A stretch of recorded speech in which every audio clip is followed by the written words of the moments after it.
We will indeed. Now, as the government weighs up making changes to airport security in the aftermath of the failed cargo bomb plot, there's also another debate raging here in London behind the scenes in Whitehall.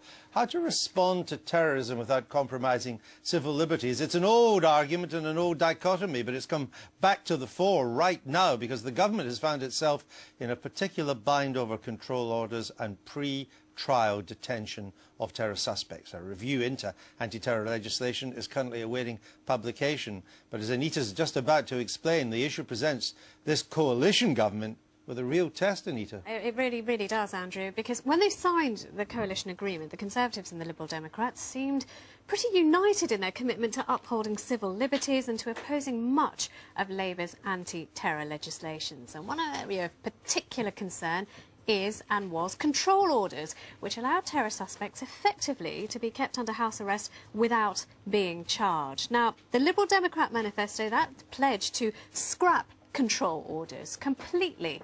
A Conservative Green Paper on national security, that pledged to review control orders, and senior Tories have expressed a desire to get rid of them altogether. The other major issue is that of detention of terror suspects for up to 28 days without charging them.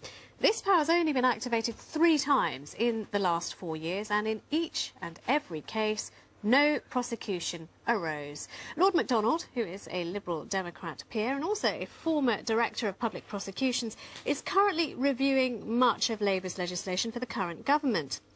In the past, he has come out very strongly against both these measures. However, Theresa May said yesterday that we need to take steps to rebalance national security and civil liberties, but commensurate with ensuring that we can keep this country safe. However, her Lib Dem cabinet colleague Chris Huhne was far less equivocal on this matter. We voted against control orders repeatedly, he said, and I think all of us in government want to preserve the rule of law. Now, if control orders and 28 days detention survive, this really could cause serious ructions within the coalition. It would infuriate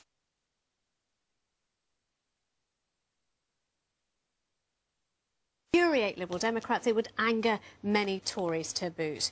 Over the weekend, David Cameron was reported as saying the government was heading for a car crash on the issue of civil liberties.